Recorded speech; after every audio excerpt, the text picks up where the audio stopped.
이번 시간에는 구원론 가운데에서 구원의 안전보장에 대해서 살펴보도록 하겠습니다. 그리스도인의 신앙생활 가운데 가장 중요한 문제가 구원의 문제입니다. 하나님께 대한 구원에 대한 전적인 신뢰와 확신이 있어야만 우리가 신앙생활 가운데에서 기쁨도 누릴 수가 있고 마음의 평안을 얻을 수가 있고 구원의 확신 문제가 있어야 그 다음에 주님께 대한 헌신의 문제라든지 영적으로 성장하는 삶도 비로소 시작할 수가 있습니다. 만약 이 구원에 대한 교리가 흔들리고 구원에 대한 확신이 없으면 나머지 모든 것들이 불안정하게 됩니다. 그런데 그럼에도 불구하고 많은 교회들에서 또 잘못된 구원론을 가르치는 사람들이 한번 믿고 구원받은 사람이 구원을 잃어버릴 수도 있다. 그런 잘못된 교리를 가르칩니다. 자, 왜 그런 일이 일어나느냐? 하나님의 말씀을 신뢰하지 못하기 때문입니다. 하나님의 말씀을 신뢰하지 않고 사람들의 말을 더 신뢰하기 때문에 그렇습니다. 첫 번째 이유는 말씀을 불신하기 때문이고 두 번째 이유는 하나님의 말씀을 바르게 나누지 못해서 그렇습니다. 그래서 구약시대의 사건을 신약시대에 적용하는 그런 오류를 범하기 때문에 그렇습니다.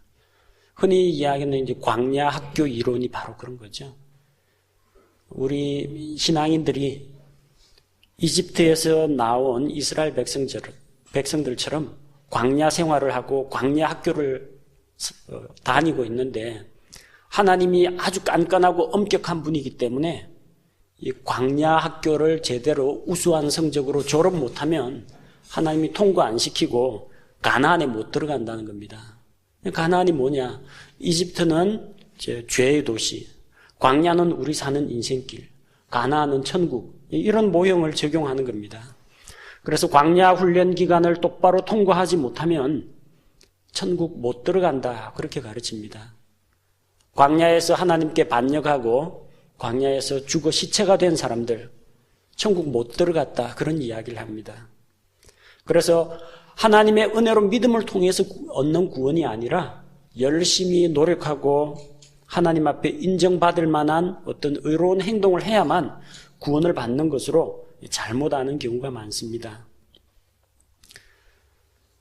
가나안은 천국이 아닙니다. 가나안 들어가니까 그 하늘나라가 펼쳐졌습니까? 가나안 들어가니까 동성애에다가 우상숭배에다가 근친상간에 수간에 온갖 추잡한 일은 다 일어납니다. 하늘나라에 무슨 전쟁이 있습니까? 가나안 들어가자마자 전쟁부터 해야 됐습니다. 가나안은 천국이 아니고 천국의 모형도 아닙니다. 가나안은 정복해야 할 땅이고 하나님께서 그들에게 지상의 왕국으로 주시겠다고 한 그 땅인데 점령해야 될 땅이에요. 저 하늘에 있는 하늘나라하고 땅에 세워질 나라하고 혼동을 하시면 안 된다는 이야기입니다. 가나안에 못 들어간 사람 누가 못 들어갔어요? 모세가 못 들어갔습니다. 아론도 못 들어갔습니다. 모세와 아론이 저주를 받아 지옥 갔느냐? 그렇지 않습니다. 그는 낙원으로 들어갔습니다. 지상왕국 가나안에 젖과 꿀이 흐르는 땅은 맛보지 못했지만 낙원에는 들어갔다는 거예요. 그래서 변화산에서 예수님이 영광 가운데 변화할 때 모세와 엘리야가 함께 나타나지 않았습니까? 그는 영광의 몸으로 영광스러운 모습으로 주님과 함께 팔레스틴 땅, 가나안 땅 변화산에 나타났습니다. 그러나 몸을 입고 그 땅에서 나는 곡식과 과일을 맛보지는 못했습니다. 믿고 죄로부터 구원받아가지고 영원한 하늘에 들어가는 그 구원하고 죽음으로부터 구원받아가지고 반역한 자들 다 죽었죠. 불순종한 자들 죽었죠. 계명을 지키고 하나님 앞에서 의롭게 살면서 믿음 생활 굳건하게 지켜서 땅을 상속으로 받는 그 구원하고 혼동을 하면 안 된다는 겁니다. 구약시대에 성령님이 떠나가는 일이 있었습니다. 사울과 함께하던 주의 영께서 떠나시고 악한 영이 그에게 임하였습니다. 삼손이 나사르 사람의 서약을 어기고 자기 힘의 비밀을 누설했을 때 머리카락을 밀리우고 주의 영께서 떠나가셨습니다. 그럼 사울하고 삼손이 구원을 못 받았느냐? 구원받았습니다. 사무엘이 나타나서 사울에게 이야기하죠. 내일 길보아 산 전투에서 너와 내 아들들이 죽을 것이다. 그래서 사울 내가 나와 함께 있을 것이다. 사무엘하고 사울이 같이 있는다고 했어요. 사무엘이 지옥 들어갔습니까? 낙원에서 올라온 거예요. 사울이 죽어가지고 낙원에 가게 된다는 거예요. 사울 비록 하나님 앞에 불순종하고 주의 영께서 떠나가시고 또 점치는 여자에게 가서 악한 영들과 접촉하는 그 여자와 같이 만나서 교제를 나눴지만 그럼에도 불구하고 그의 혼은 구원받아가지고 낙원으로 들어갔습니다. 삼손 머리카락 다 밀리고 마지막에 다시 한번 하나님이 힘을 회복시켜 주니까 블레셋 사람들과 함께 장렬하게 전사했습니다. 히브리서 11장 믿음의 영웅 가운데 삼손이 나옵니다. 그는 믿음으로 살았던 사람입니다. 비록 그의 육신적인 삶이 좋은 간증거리가 되지는 못했지만 믿음으로 구원받은 사람입니다. 자, 하나님에게 쓰임받느냐 쓰임받지 못하느냐 그 문제하고 그 구약시대 성령이 떠나가신 그 사건과 우리 신약교회 성도들하고 비교를 해서는 안 된다는 거예요. 왕국의 복음, 이것은 지상에 세워질 왕국에 들어갈 자들에게 하시는 말씀인데 예수 그리스도를 믿음으로 하나님의 왕국에 이미 들어간 신약교회에다가 그걸 적용시키면 안 된다는 겁니다. 마태복음 7장 21절에는 하나님의 뜻대로 행해야 들어간다고 합니다.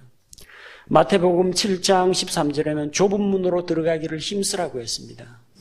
그러나 이 왕국 복음이고 예수 그리스도의 은혜의 복음에서 뭘 이야기합니까? 단순하게 믿고 구원을 받으라고 합니다. 구원받기 위해서 좁은 문으로 들어가기를 위해서 힘쓰라고 이야기하지 않습니다. 말씀을 바르게 나누어야 합니다. 구약시대의 사건을 신약시대에다가 함부로 적용하면 안 되는 것처럼 환난기 성도들에 대한 말씀을 신약교회 성도에게 적용하면 안 됩니다. 마태복음 24장 13절에서는 끝까지 견뎌야 구원을 받는다고 했습니다. 하나님의 명령을 지켜야 한다고 했습니다. 예수 그리스도의 증언과 하나님의 명령을 지키는 자들이라고 했습니다. 누구 이야기예요? 환난기 때에 죽음으로부터 구원을 받아서 살아있는 몸을 입고 천년왕국에 들어가려면 그렇게 해야 한다는 겁니다. 자, 환난기 때의 그 구원과 지금 은혜의 시대의 구원하고 혼동을 하면 안 된다는 겁니다. 마태복음 25장에 나오는 10처녀 비유 마찬가지입니다. 5처녀는 잔치에 들어가고 5처녀는 잔치에 못 들어갔습니다. 5처녀, 잔치에 못 들어간 5처녀가 꺼지지 않는 불 속에 들어갔다. 그런 구절이 있습니까? 없습니다. 잔치에 못 들어갔다는 이야기예요. 그러니까 준비하라는 이야기입니다. 마태복음 25장에 나오는 민족들의 심판, 양민족, 염소민족 그렇게 나누죠. 믿음을 가지고 예수 그리스도의 친척, 형제가 되는 유대인들을 도와줬느냐, 도와주지 않았느냐 그 이야기이지 오늘날 병원에 가서 병원 교도소 방문하고 그 다음에 가난한 자들에게 먹을 거 마실 거 나눠주고 그런다고 구원받는다는 이야기가 아닙니다. 선행으로 구원받는다는 이야기가 아니고 환난기 성도들은 믿음과 함께 믿음에서 나온 선한 행위가 뒤따라야 한다는 겁니다. 자, 은혜의 시대하고 환난기 시대하고 같은 걸로 취급해서는 안 된다는 겁니다. 자, 또 오해가 어디에서 빚어지느냐? 하나님의 말씀을 잘못 이해함으로 빚어집니다. 상급의 손실, 보상을 잃어버리는 것을 구원을 잃어버리는 것으로 혼동을 해서는 안 됩니다. 누가복음 19장 26절에 보면은 10개의 문화 이야기가 나오죠.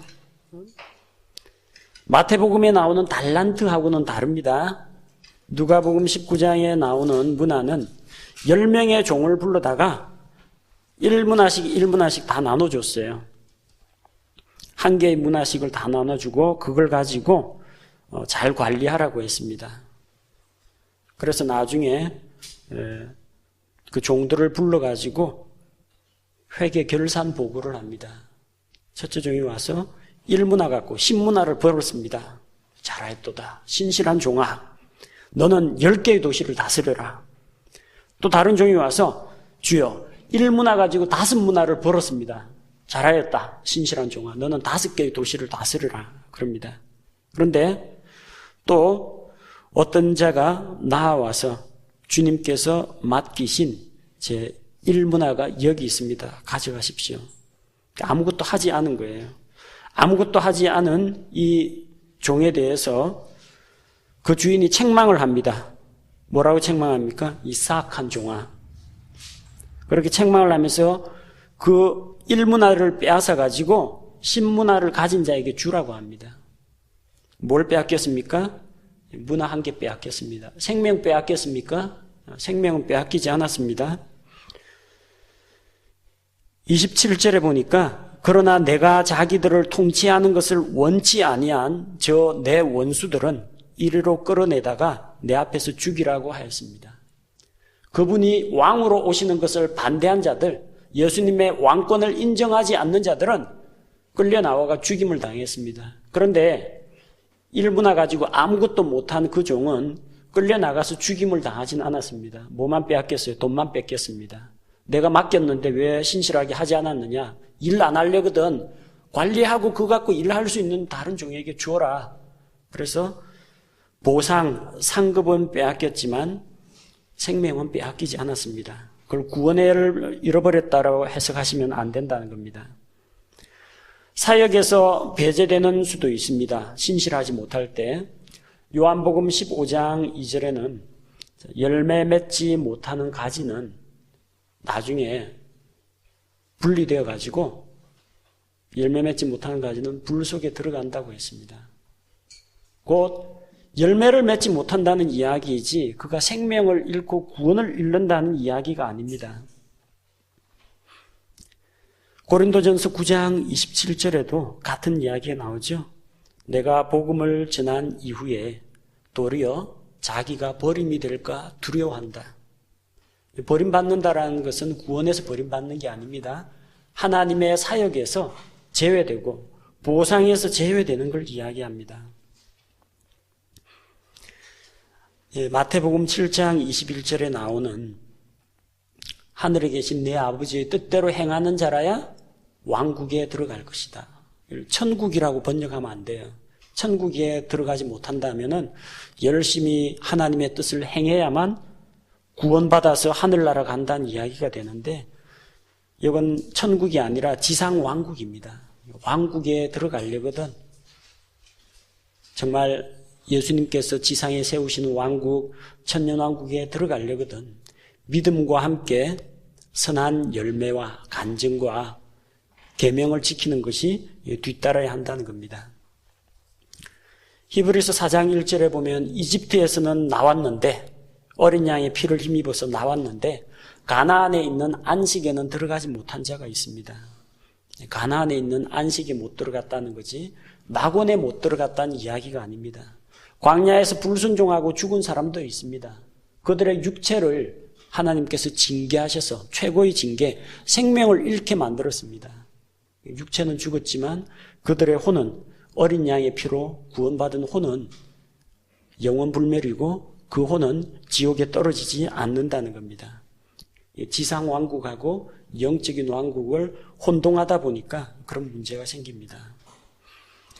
또한 히브리서 6장 6절에 나오는 만일 그들이 떨어져 나가면 만일 가정법입니다. 조건문입니다. 만약 그런 일이 일어나면 그렇게 된다는 거예요.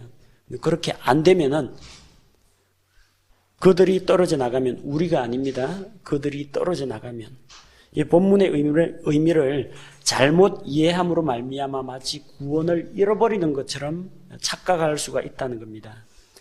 대부분 구원의 영원한 안전 보장에 대해서 의심나게 만드는 구절들이 어떤 구절들이냐?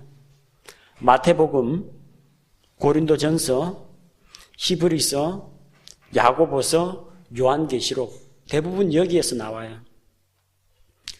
에베소서나 빌립보서에서 이런 성경 구절들은 발견이 안 됩니다. 공통점이 뭐예요? 유대인들을 향해서 쓴 그런 기록들, 환란기 성도들을 위해서 기록된 글들이 항상 오해를 불러일으킵니다. 이게 신약교회 전부에 대해서 이야기하는 것처럼. 마태복음, 유대인들을 위해서 기록한 겁니다. 마태복음 7장, 무슨 복음이에요? 왕국복음입니다. 그러므로 하늘의 왕국은 다음과 같다. 너희가 하늘의 왕국에 들어가려면 이렇게 해라. 하나님의 뜻대로 살아야 지상 왕국에 들어간다. 천국에 들어간다 아닙니다. 하늘의 왕국에 들어간다고 되어 있습니다. 이 땅에서 주님 세우신 왕국에서 복락을 누리려면 믿음뿐만 아니라 회개에 합당한 열매가 뒤따라야 한다는 겁니다. 마태복음 24장 13절에서 끝까지 견디는 자는 구원을 받을 것이라고 했습니다. 끝까지 견딘다고 할 때 끝이 언제예요? 죽을 때까지, 내 인생 끝나는 그날까지 그 끝이 아니라는 겁니다. 끝이라는 건 시작부터 끝까지의 기간을 이야기합니다. 어떤 사건의 시작에서 어떤 사건의 끝까지입니다. 시작이 언제예요? 마태복음 24장 8절이 시작입니다. 이 모든 것은 고통의 시작이니라. 고통의 시작이니라. 환란기 시작이에요. 자, 환란기 시작 때부터 언제까지 견뎌야 돼요? 14절. 왕국의 이 복음이 모든 민족들에게 증언되기 위해 온 세상에 선포되리니 그제야 끝이 오리라. 시작에서 끝까지입니다. 그때까지 참고 견디라는 이야기야지. 개인의 일생 동안 죽을 때까지 끝까지 헌신하고 충성하고 봉사하고 굳건하게 잡아야만 구원을 받는다. 그 이야기가 아닙니다. 환란기 시작부터 환란기 끝까지 참고 견뎌야만 죽음으로부터 구원을 받아서 지상왕국에 들어간다는 이야기입니다. 자, 유대인들에게 준 하늘의 왕국 복음, 그걸 신약교회 성도에게 적용하고 환란기 때 이 땅에 남아있게 될 유대인에게 하시는 말씀을 신약교회에다 적용하니까 그런 오해가 빚어지는 겁니다. 자, 고린도전서 6장 9절에서 10절에 보니까 고린도전서는 육적인 그리스도인들이 많이 있는 고린도 교회에다가 쓴 편지입니다. 고린도전서 6장 9절에서 10절에 보니까 자, 불의한 자가 하나님의 왕국을 상속받지 못할 줄을 너희가 알지 못하느냐. 속지 말라. 음행하는 자나 우상숭배자나 간음하는 자나 여성화된 남자나 남자와 더불어 자신을 욕되게 하는 남자나 도둑질하는 자나 탐욕을 부리는 자나 술 취하는 자나 욕하는 자나 착취하는 자들은 하나님의 왕국을 상속받지 못하리라. 그 다음을 안 읽어서 그래요. 그 다음 너희 중에 이 같은 자들이 더러 있었으나, 너희가 지금 이거 하고 있다는 이야기예요. 더러 있었으나 이전입니다. 이전에 있었지만 너희가 우리 하나님의 영을 통해 주 예수님의 이름으로 씻기고 거룩히 구별되어 의롭게 되었느니라. 너희도 과거에 그런 죄인들이었다는 겁니다. 근데 어떻게 됐어요? 예수 그리스도로 말미암아 그런 모든 죄를 저질렀음에도 불구하고 죄 용서를 받았다는 겁니다. 그러니까 죄 용서 받은 사람은 들어가요, 못 들어가요? 들어갈 수 있고 상속받을 수 있습니다. 전에는 너희도 그 가운데 있었다. 지금은 씻겼다. 예수님의 피가 내 과거에 그 더러운 죄를 씻었다. 그 이야기이지. 이거 글자 그대로 해석해가 11절 안 보고 9절 10절까지 보면은 마치 올바른 행위가 있어야만 하나님의 왕국을 상속받는 것처럼 오해를 할 소지가 있다라는 겁니다. 전체를 다 봐야 됩니다. 왜 이런 이야기를 하느냐. 고린도 교회가 항구 도시다 보니까, 항구 도시 아시죠? 이방인들이 막 들락거리고, 그 다음에 배 타고 온 선원들이 보는 사람 없으니까 이제 온갖 부정한 일 저지르고 배 타고 그냥 떠나버리고 하다 보니까 그 향락 도시예요. 문란한 데입니다. 그러다 보니까 이 교회 가운데 흘러들어오는 사람들 가운데에도 과거의 행실이 그렇게 부정한 사람들이었는데 예수님의 복음을 믿고 이제는 씻김을 받아가 들어온 자들이 있다는 겁니다. 너희도 만약에 계속 그 가운데 죄 가운데 머물러 있으면 당연히 구원 못 받죠. 근데 지금 너희가 씻겼다는 겁니다. 그게 중요합니다. 내가 과거에 얼마나 크고 많은 죄를 지었느냐가 내 구원을 좌우하는 게 아니라 예수님의 피로 내가 씻겼느냐 안 씻겼느냐가 구원을 좌우하는 문제입니다. 육적인 그리스도인들을 깨우쳐 주려고 쓴 글인데 그걸 가지고 우리 정상적인 그리스도인에게 대입해가지고 오해를 하면 안 된다는 겁니다. 아까 살펴본 고린도전서 9장 27절도 마찬가지입니다. 24에서 27절이 이 경주하는 자 이야기입니다. 경주할 때 달리는 자들이 다 달릴지라도 한 사람이 상을 받는다고 했어요. 여러분 믿음의 경주 잘 하면은 구원해 준다고 했습니까? 상 준다고 했습니까? 달리기 잘하면 구원해 주는 게 아니라 상 줍니다. 이기려고 애쓰는 자들이 절제하고 그리고 썩지 아니할 관을 얻기 위해서 노력을 합니다. 달리기도 하고 마라톤이라든지 달리기 이야기고요. 싸우되 허공을 치는 자 같이 아니하며 당시 올림픽 경기장 안에서 권투하고 레슬링하고 그 이야기입니다.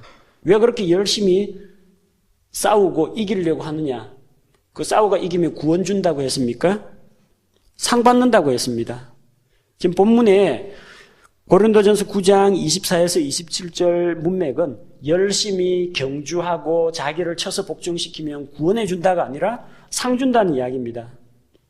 그래서 내가 내 몸을 억제해서 복종시키고 이렇게 복음을 선포했는데 뭘 염려한다고 해서 버림받는다고 했어요. 나중에 상을 못 받거나 하나님의 사역에서 제외될까 봐 바울이 그걸 두려워한 것이지 구원받았는데 구원을 잃어버릴까 봐 두려워했다는 이야기가 아니라는 겁니다. 또 오해가 빚어지는 부분이 히브리서입니다. 히브리서 수신자가 누구예요? 히브리 사람들이에요. 히브리 사람들을 대상으로 기록된 이 말씀입니다. 그걸 자꾸 우리한테다가 갖다 붙이려고 하니까 어려움이 생기는 경우가 많습니다. 히브리서 4장의 1절, 11절 그러므로 우리는 두려워할지니 그분의 안식에 들어갈 약속이 우리에게 남아있을지라도 너희 중에 어떤 사람이 거기에 이르지 못할까 염려하노라. 11절에 그러므로 우리가 저 안식에 들어가도록 힘쓸지니 이것은 아무도 그 믿지 아니하던 동일한 본을 따라 넘어지지 아니하게 하려 함이라. 안식에 못 들어간 가나안 땅에 못 들어간 사람들 빗대어 갖고 이야기합니다. 너희 히브리 사람들아, 너희 옛날 조상들 38년 동안 광야 생활하던 너희 옛 조상들 생각해봐라. 믿음으로 이집트에서는 나왔는데 약속의 땅 가나안에는 못 들어간 사람들이 있지 않느냐, 그 이야기입니다.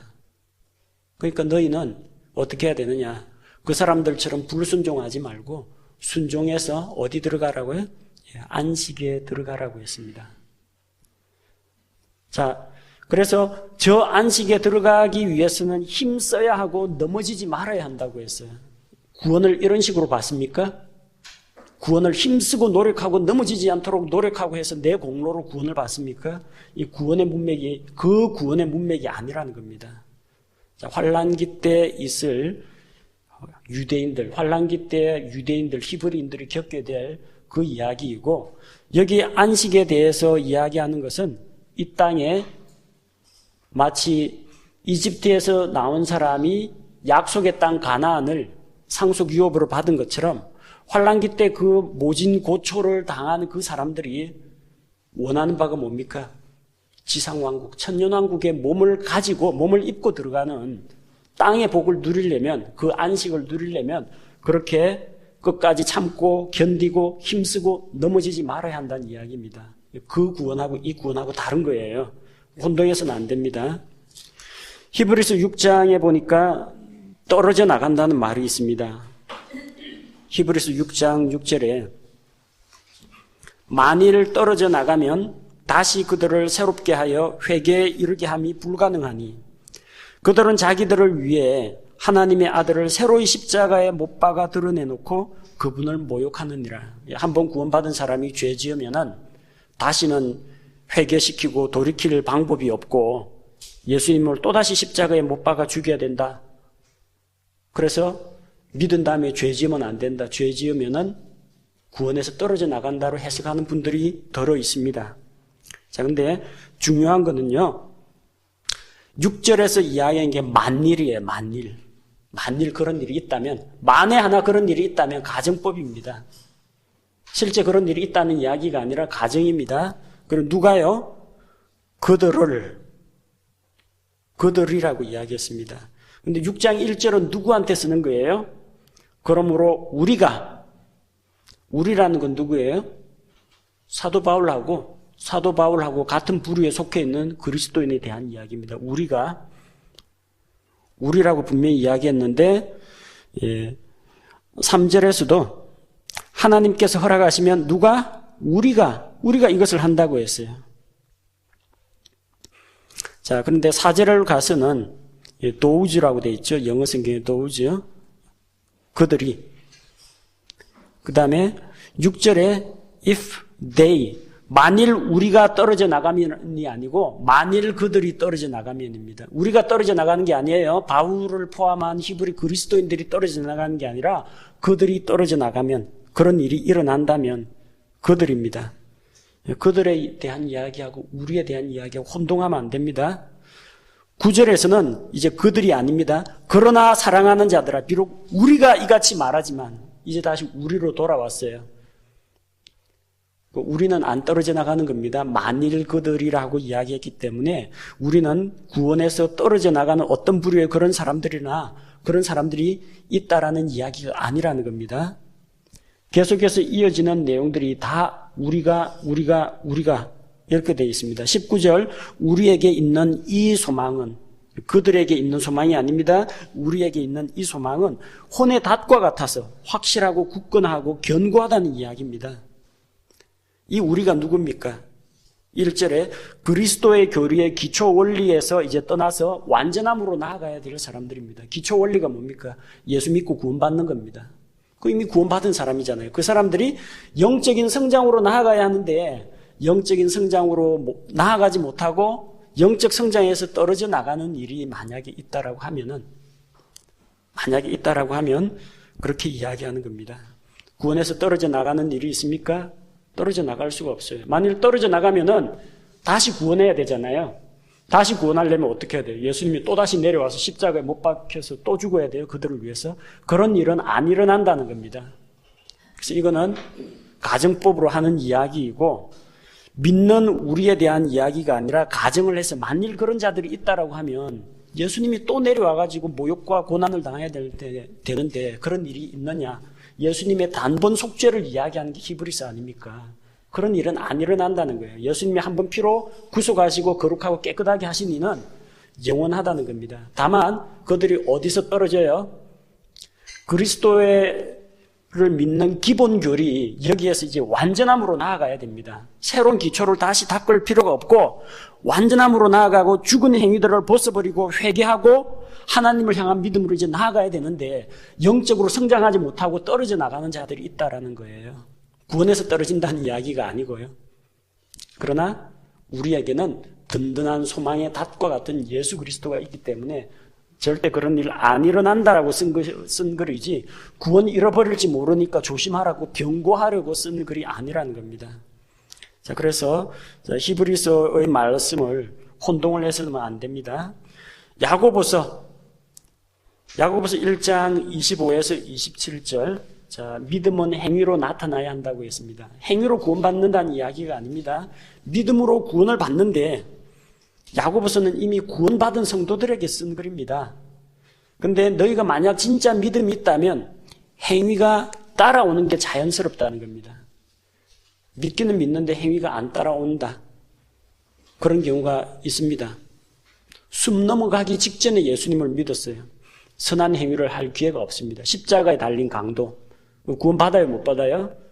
구원은 믿음으로 받기 때문에 구원은 받습니다. 근데 그런 사람이 아닌데 예수님 믿었는데 한 3, 40년 됐는데 예배도 참석 안 하고 성경도 안 읽고 기도도 안 한다. 뭔가 문제가 있다라는 겁니다. 정상적으로 믿는다면 믿음은 반드시 행위로 따라 나오게 되어 있습니다. 어린아이가 태어났어요. 예 하고 울어야 정상입니다. 안 울면 죽은 아이입니다. 어린아이가 쭈쭈해가지고 젖을 찾는 게 정상입니다. 아무것도 먹지도 않고 멍하니 있으면 이거 죽은 아이입니다.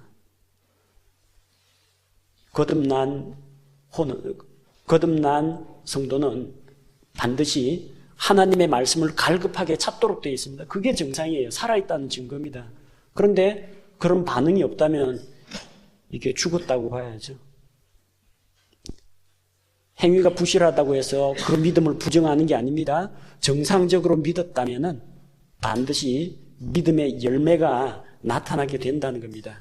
행위를 열심히 해가지고 구원을 받는다는 이야기가 아닙니다. 야고보서 2장 24절 믿음만이 아니라 행위가 있어야 의롭다함을 받는다고 했습니다. 아브라함은 언제 의롭다함을 받았습니까?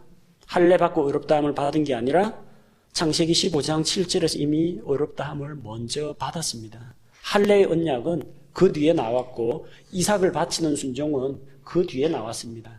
그런데 그의 그런 순종이 뭘 말해줍니까?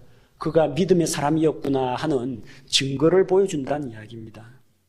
역시 환난기에도 믿음이 있는지 없는지 검사를 받습니다. 지금은 아무런 행위가 없을지라도 단순히 은혜로 믿음을 통해 구원을 받지만 환난기에 유대인들은 자기 믿음을 입증해야 됩니다. 죽기까지 적그리스도를 거부하고 짐승의 표 거부하고 마귀에게 경배하는 거 거부하고 예수 그리스도의 믿음을 지키고 동시에 하나님의 계명을 지킴으로써 이방인 성도들도 마찬가지입니다. 환난기 성도들 중에 이방인 성도들도 예수 그리스도가 지상 왕국을 세우러 다시 오신다. 그걸 믿으면은 예수님이 왕이시라면 예수님 말씀대로 예수님의 형제들인 유대인들을 숨겨주고 먹을 거 갖다 주고 옥에 갇혔을 때 돌봐주고 병들었을 때 치료해주고 몰래 숨겨주고 함으로써 예수님의 형제들을 도와야 됩니다. 이건 믿음 없이는 못합니다. 마음 착하다고 그거 일 못합니다. 잡혔다 하면 적그리스도한테 죽을 거 각오해야 됩니다. 그들이 믿음이 있다면 그 행위가 자연스럽게 따라 나온다는 겁니다. 그래서 이것은 그때의 그 환난기에 일어나게 될 그런 일들, 믿음과 행위가 동시에 수반되는, 물론 그때도 믿음으로 구원받는 건 맞습니다만 그때는 믿음이 행위에 의해서 검증을 받는다는 겁니다. 그때는 믿음 따로 행위 따로는 없습니다. 믿으면 반드시 적그리스도를 거부하는 모습으로 드러나게 된다는 겁니다. 요한계시록 3장 5절에 이기는 자는 생명책에서 그 이름이 지워지지 않는다고 했습니다. 그러면은 이기지 못하면, 내가 지게 되면 생명책에서 이름이 지워지느냐? 이긴다는 게 뭘 말합니까? 육신을 이기고 세상을 이기고 마귀를 이깁니다. 어떻게 해야 이깁니까? 무엇이든지 하나님께로서 난 것은 세상을 이기느니라. 세상을 이기는 이김은 이것이니 우리의 믿음이니라. 믿는 자는 이기는 자입니다. 하나님께로서 난 자, 믿고 하나님의 자녀가 된 자들, 하나님에게서 난 것은 이깁니다. 이기는 자가 누구예요? 믿는 자입니다. 바꿔 말하면은 믿는 자는 생명책에서 이름이 지워지지 않는다. 그 결론입니다. 열심히 노력해가 이겨야만, 승리해야만 생명책에서 이름이 안 사라지는 게 아니라 믿는 자의 이름은 절대로 생명책에서 지워지지 않는다는 확실한 보장의 말씀이라는 겁니다. 계시록 14장 12절, 환난기에도 이 땅에는 환난 성도들이 있습니다. 그들은 믿음만이 아니라 그들은 예수 그리스도의 증언과 하나님의 계명들을, 하나님의 명령들을 지키는 자라고 했습니다. 믿음 말고 예수님에 대한 믿음 이외에 하나님의 명령도 같이 지켜야 한다는 이야기입니다. 그래서 성경에서 부분적으로 조금씩 유대인들, 환난기 성도들, 육적인 그리스도인들, 이 사람들을 대상으로 기록된 몇 개의 말씀을 가지고 이 은혜의 시대 신약교회에다가 적용시키려고 할 때 중대한 오류에 빠질 수가 있다는 겁니다. 자, 그렇게 되지 않으려면 어떻게 해야 됩니까? 확실한 말씀을 붙잡아야 됩니다. 어려운 구절 한두 구절을 발췌해가지고 그걸 가지고 구원을 받느냐 못 받느냐 구원 상실 교리를 만들 게 아니라 보다 확실하고 분명한 말씀 위에 우리 믿음의 기초를 세우는 것이 필요하다는 겁니다. 그래서 우리는 무엇보다도 구원의 확신을 가져야 합니다. 자기가 구원받은 사실을 알 수 있습니까? 어떤 사람들은 구원받은 사실을 알 수 없다고 합니다. 구원받았다 그러면은 교만하다고 합니다. 죽어봐야 알지. 어떻게 너가 그렇게 자신 있게 이야기하느냐. 하나님만이 아시지 어떻게 사람이 그걸 알 수 있느냐 그럽니다. 그러나 이건 결코 교만한 것도 아니고 하나님을 대적하는 건 더더군다나 아닙니다. 하나님의 택하심에 의해서 구원을 받는다. 장로교 예정교리를 믿는 사람은 구원의 확신을 가질 수가 없습니다. 구원받는 전제 조건이 믿음이 아니기 때문입니다. 믿음이 아니라 하나님이 예정하시고 창세전에 선택하셨으면 그 사람은 구원받는 거고 아무리 교회 열심히 다니고 신앙생활을 열심히 하더라도 하나님이 선택 안 했으면 구원 못 받는다는 거예요. 나의 구원은 어디에 달려 있어요? 하나님의 선택에 달려 있다는 거예요. 그렇다면 하나님이 나를 선택했는지 선택 안 했는지 내가 하나님도 아닌데 하나님의 마음속에 들어갔다 나온 것도 아닌데 어떻게 아느냐는 겁니다. 알 수 없죠. 그러니까 구원의 확신은 있을 수가 없다라는 겁니다. 자, 그렇게 구원에 대한 확신을 혼동하게 만드는 게 칼빈주의 예정교리입니다.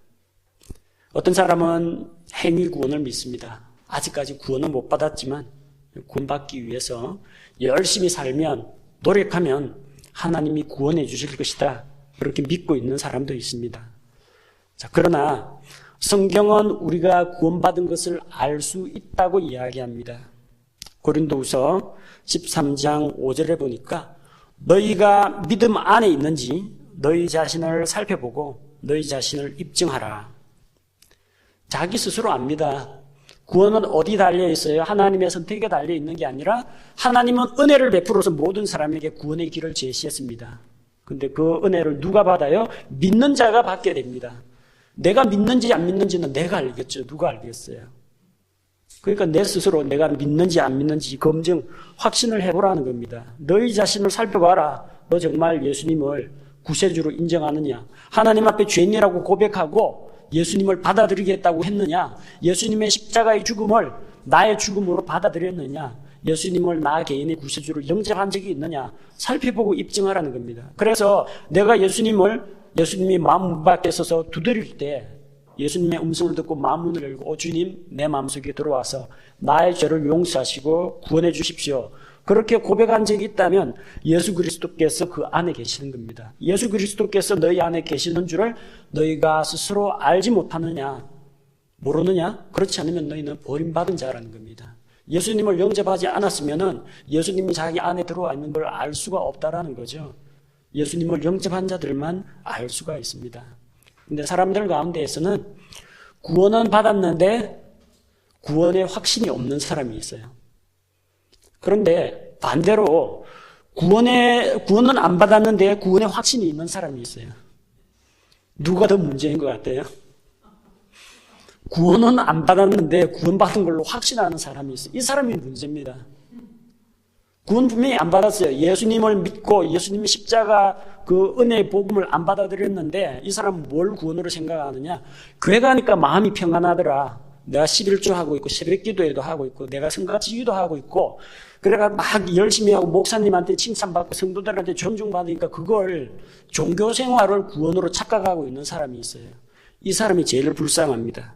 고생은 있는 대로 다 하고 헌신도 있는 대로 다 하고 주님을 위해서 막 열심히 종교생활을 다 했는데 나중에 가보니까 생명책에 자기 이름이 없고 예수님의 보배로운 피를 의지한 흔적은 전혀 없는 거예요.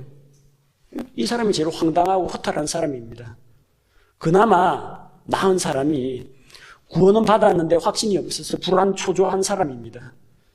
KTX 열차라는 걸 처음 타가지고 탔는데 경치가 하도 빨리 바뀌니까 내가 이게 어디 깜깜한 밤이고 밖에 보이지 않으니까 이게 부산으로 가는 건지 호남으로 가는 건지 알지도 못하고 이 목적지에 맞게는 도착하는데 안절부절 하는 거예요. 딴 사람은 그냥 열차 탈 때 맞게 탔으니까 중간에 고속버스처럼 휴게소 내린 적도 없고 내 자리 그대로 지키고 앉아 있었으니까 과자 먹으면서 가건 잠을 자면서 가건 눈 떠보면 종착역 도착이 있을 텐데 신경 안 쓰고 자는 사람이 있는데 이 사람은 노심초사하는 거예요. 그럼 노심초사하면 이 사람이 열차 밖으로 튕겨납니까? 아닙니다. 걱정하고 있는 그 사람을 태우고 열차는 제 갈 길을 가고 있다는 겁니다. 절대 불안해할 필요가 없습니다. 그래서 구원의 확신이 없더라도 구원은 받는다는 겁니다. 대신 뭐가 문제가 돼요? 계속 불안하게 살아가야 된다는 그게 문제입니다. 누가 더 안전할 것 같아요? 6월절 어린 양의 피를 치러놓고 안에서 어린 양 고기를 불에 구워 먹으면서 잔치를 베풀면서 수백 년 동안의 노예 생활이 오늘로서 끝이다. 내리면 약속의 땅으로 출발한다. 버릴 거 다 버리고 간편하게 짐 챙겨라. 가자. 온 가족이 이런 결심하여서 잔치하고 있는 집이 있습니다. 옆집에 보니까 초죽음이 돼 있어요. 혹시라도 어린 양의 피는 칠했는데 하나님께서 그거 못 보고 우리 집에 들어와가 장남을 죽이면 어떻게 할까? 혹시라도 이게 잘못되면 어떡할까? 불안 초조한 사람 옆집에서 곡소리 나기 시작하니까 다음에 우리 차례가 되지 않을까? 새벽녘까지 잠을 못 이루는 사람이 있어요. 둘 중에 누가 더 안전할 것 같아요? 누가 더 안전할 것 같아요? 둘 다 안전합니다. 둘 다. 왜? 안에서 그 사람이 뭔 생각을 하고 있느냐가 구원의 조건이 아니고 집 문 앞에 어린 양의 피가 칠해져 있느냐 안 칠해져 있느냐 그게 구원의 조건이에요. 내가 예수 믿고 마음속에 안정과 평안을 가지고 있느냐가 구원의 조건이 아니고 예수님이 내 죄를 대신해서 대신 죽으신 것을 내가 믿고 받아들이냐 안 받아들이느냐 그게 구원을 판가름하는 요소라는 겁니다. 양쪽 절벽 사이에 다리가 놓여 있는데 다리가 튼튼하다는 걸 알고 확신 있게 착착착 용감하게 걸어가는 사람이 있어요. 그 다음에 혹시 다리가 무너질지 모르니까 가다가 살금살금 기다가 돌다리 두들겨 보고 부들부들 떨면서 기다시피 가는 사람이 있어요. 누가 안전할 것 같아요? 둘 다 안전합니다. 다리만 튼튼하면 둘 다 안전한 거예요. 다리 건너는 사람이 중요한 게 아니에요. 다리가 튼튼하게 만들어졌으면 안전한 겁니다. 둘 다 구원받습니다. 구원 확신 없어도 구원받습니다. 서울에서 부산 가는 열차 안에서 잠을 자건 열차 안에서 쓰러지건 불안 초조해가지고 창밖만 두리번거리건 어쨌든 목적지 도착하는 건 똑같아요. 뭐가 문제가 됩니까? 구원의 확신이 없으면은 의심과 불안한 마음을 가지고 평생 그렇게 살아야 됩니다. 반면에 구원에 대한 확신이 있으면 하나님께 대한 기쁨과 감사가 넘치고 구원을 즐기고 마음의 여유가 생기니까 딴 사람한테도 구원을 소개하게 됩니다. 능력 있게 살아가게 됩니다. 그 차이입니다. 구원받는 데는 아무 지장 없습니다. 이왕이면은 구원받은 사실을 스스로 확신하고 감사하고 즐기는 삶을 살아가는 게 필요합니다.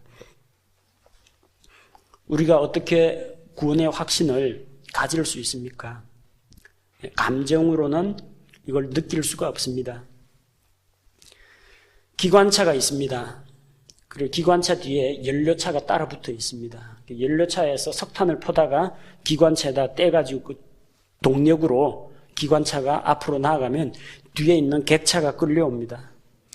기관차는 팩트, 사실입니다. 연료차는 페이스, 우리의 믿음입니다. 객차는 필링, 우리의 감정입니다. 기관차가 객차를 끌고 가는 것이지 기관차는 믿음이라는 연료를 떼갖고 객차를 끌고 가지 객차가 기관차를 끌지 못합니다. 그러니까 구원받았습니까? 물어보는데 내가 기도할 때 마음이 뜨거웠습니다. 눈물 흘리면서 울부짖었던 기억이 있습니다. 이건 구원이 아닙니다. 울고 마음이 뜨겁다고 해서 구원받은 게 아닙니다. 다만 구원을 받고 감사한 결과 그런 감정이 따라올 수는 있습니다. 어떤 사람은 그게 환한 웃음으로 따라올 수 있고 어떤 사람은 눈물 어린 감사로 따라올 수도 있고 어떤 사람은 과거에 내가 왜 그렇게 살았던가 하는 과거 옛날 지나간 일이 너무나 허탈하고 안타까워가지고 탄식하는 사람이 있을 수는 있습니다. 필링은 어떤 형태로 나타날지 사람마다 다르고 어떤 사람은 그런 감정이 없을 수도 있습니다. 확실한 것은 어쨌든 성경에 기록된 확실한 약속의 말씀이 있고 그 약속의 말씀에 나의 믿음이 들어가면은 그것이 나의 일생을 이끌어 나가는 것이지 내 감정이 좌지우지하지 못한다는 거예요. 감정은 하루에 12번씩 더 바뀌는 게 감정입니다. 그럼 감정이 바뀔 때마다 그때마다 구원받았다 안 받았다 받았다 안 받았다 번복이 되느냐? 그렇지 않다는 겁니다. 우리의 감정은 수시로 변하기 때문에 감정이나 느낌을 신뢰해서는 안 됩니다. 변치 않는 하나님의 말씀에 근거해서 구원의 확신을 갖는 것이 필요합니다. 그래서 우리가 우리 스스로에게나 또 다른 사람을 도와줄 때 사용할 수 있는 구원의 확신에 관한 말씀들을 몇 가지 여기 소개합니다. 요한복음 1장 12절에서 뭐라고 합니까? 그분을 받아들인 자들, 곧 그분의 이름을 믿는 자들에게는 다 하나님의 아들이 되는 권능을 그분께서 주셨으니, 예수님을 받아들이면 그게 곧 그분을 믿는 거라고 했습니다. 어떻게 받아들여요? 요한계시록 3장 20절에 예수님께서 문 밖에 서서 두드리고 계신데 누구든지 내 음성을 듣고 문을 열면 내가 그에게로 들어가 그는 나로 더불어 나는 그로 더불어 함께 만찬을 먹을 것이라고 했습니다. 예수님을 마음속에 받아들여야 합니다. 어떤 분으로? 나의 구세주로. 요한일서 5장 11절 12절에 보니까 하나님께서 그 아들 예수 그리스도 안에 영원한 생명이 있다는 걸 보여주셨습니다. 하나님이 우리에게 영원한 생명을 주셨는데 이 생명은 그분의 아들 안에 있는 것이라고 했습니다. 영원한 생명은 예수 그리스도 안에 있어요. 그런데 계시록 3장 20절에서 그 예수님을 받아들인다고 했죠. 그럼 영원한 생명은 어디에 있습니까? 예수님 안에 있고 동시에 내 안에 있다는 겁니다. 예수님 영접하셨습니까? 예, 영접하셨으면 여러분 안에는 영원한 생명이 있습니다. 영원한 생명은 글자 그대로 영원합니다. 요한복음 3장 16절에서는 영존하는 생명을 얻는다고 했습니다. 누구든지 하나님께서 세상을 사랑하셔서 독생자를 우리에게 주셨는데 그 독생자 예수 그리스도를 믿는 자는 영존하는 생명을 멸망하지 않고 영존하는 생명을 얻습니다. 영존이라는 것은 영원토록 존재하는, 영원토록 지속되는 걸 말합니다. everlasting, 계속 지속되어야 영존하는 생명입니다. 중간에 잃어버렸다가 다시 얻는 건 영존하는 생명이 아닙니다. 중간에 구원이 취소됐다가 중단되었다가 다시 회복되었다, 영존하는 생명이 아닙니다. 영존하는 생명은 글자 그대로 영원히 지속되고 도중에 중단되거나 끊어지거나 취소당하지 않는 걸 말합니다. 구원은 영원한 생명입니다. 그래서 한번 구원은 영원한 구원이라는 겁니다. 요한복음 1장 12절에서 구원은 하나님의 자녀로 태어나는 것을 말합니다. 하나님의 아들로 입양되는 걸 말합니다. 이 출생, 성령님을 통해서 하나님의 가정에 다시 태어나는 것, 이 출생은 취소가 될 수가 없습니다. 우리 자매님들 가운데 아이를 출산하신 분들, 아이가 태어났죠. 아이가 성장이 좀 더딜 수도 있습니다. 질병에 걸릴 수도 있습니다. 자라고 나서 말을 안 듣고 불순종할 수도 있습니다. 그렇다고 그 애가 안 태어난 겁니까? 태어난 겁니다. 태어난 거는 취소가 안 돼요. 다시 말을 안 들으니까 다시 작아져서 엄마 뱃속으로 들어가서 원점으로 돌아가는 일은 없습니다. 그는 취소될 수가 없고 돌이킬 수가 없어요. 고린도후서 7장 10절에서 뭐라고 말합니까? 하나님의 뜻대로 하는 근심은 회개를 이루어 다시 돌이킬 수 없는 구원에 이르게 하거니와, 구원은 다시 돌이킬 수 없는 구원입니다. 구원 안 받은 상태로 돌아갈 수 없는 구원이라는 겁니다. 요한복음 5장 24절에서 내 말을 듣고 또 나 보내신 이를 믿는 자, 그 자에게 세 가지 약속이 되어 있죠. 자, 영원한 생명을 얻습니다. 그리고 정죄에 이르지 않습니다. 사망에서 생명으로 옮겨졌습니다. 우리의 과거, 현재, 미래 모든 것이 안전하게 보장되어 있다는 겁니다. 요한복음 10장 28절 29절 말씀에 내가 저희에게 영원한 생명을 주는데 아무도 저희를 내 손에서 빼앗을 자가 없다고 했습니다. 그들을 나에게 주신 내 아버지는 모든 것보다 크심에 아무도 아버지 손에서 빼앗지 못한다고 했습니다. 우리를 그 누구도 예수님의 손에서, 하나님 아버지의 손에서 빼앗을 자가 없다는 겁니다. 아무도 빼앗을 수 없다는 거예요. 그 아무도에는 여러분도 들어갑니다. 여러분조차도 여러분이 어떠한 결정과 어떠한 극단적인 행동을 할지라도 구원은 취소되지 않는다는 겁니다. 로마서 8장 35절에서 39절 말씀, 높음이나 깊음이나 환난이나 칼이나 핍박이나 기근이나 그 어떤 것도, 하늘에 있는 영적인 권세들이나 사망이나 생명이나 과거나 현재나 미래나 어떤 것들도 아무도 하나님의 사랑에서 우리를 끊어놓을 수 없다고 했습니다. 히브리서 13장 5절에서 주께서 결코 우리를 떠나지 않으시고 버리지 않으시겠다고 약속하셨습니다. 나의 상태하고는 관계없습니다. 너희가 만약 어떻게 하면 내가 떠나지 않겠다, 그런 게 아니에요. 주께서 일방적으로 믿는 자들에게 약속하신 겁니다. 그 약속이 팩트입니다. 그게 바로 기관차에 해당되고 우리의 믿음 생활을 이끌어 나갑니다. 요한복음 14장 16절에서는 구약시대의 성령과 달리 신약시대의 성령님께서는 믿는 자 안에 들어와 내주하시고 영원토록 우리와 함께 거하신다고 했습니다. 결코 떠나지 않으십니다. 이 구원은 우리 손에 달린 것이 아니라 하나님의 손에 달려있는 겁니다. 빌립보서 1장 6절에서 너희 안에서 선한 일을 시작하신 분께서 예수 그리스도의 날까지 그 일을 이루실 것, 바로 이것을 나는 확신하노라. 우리 안에 선한 일, 이것을 시작하신 분께서 예수 그리스도의 날까지 이루신다고 했습니다. 누가 이루어요? 시작하신 분, 하나님께서 이루십니다. 히브리서 12장 2절, 우리 믿음의 창시자요 완성자이신 예수 그리스도. 우리의 믿음은 예수 그리스도로부터 비롯되었습니다. 예수 그리스도의 소유입니다. 나의 결심과 의지나 희망적인 사고에 의해서 믿음이 생긴 게 아닙니다.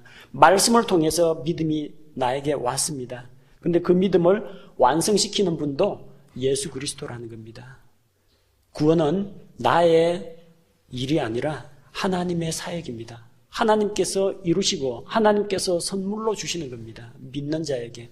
여러분이 예수님을 믿은 게 사실이면, 여러분이 예수님을 영접한 게 사실이면 하나님께서 이와 같이 이루어 주십니다. 그래서 우리는 자신의 감정이나 종교 생활이나 어떤 전통이나 인간의 말이 아니라 확고한 하나님의 말씀에 우리 믿음의 기초를 두고 또 앞으로 우리가 돕게 될 사람들에게도 이런 확신을 주는 말씀으로 그 사람들의 영적인 피로를 도와줘야겠습니다.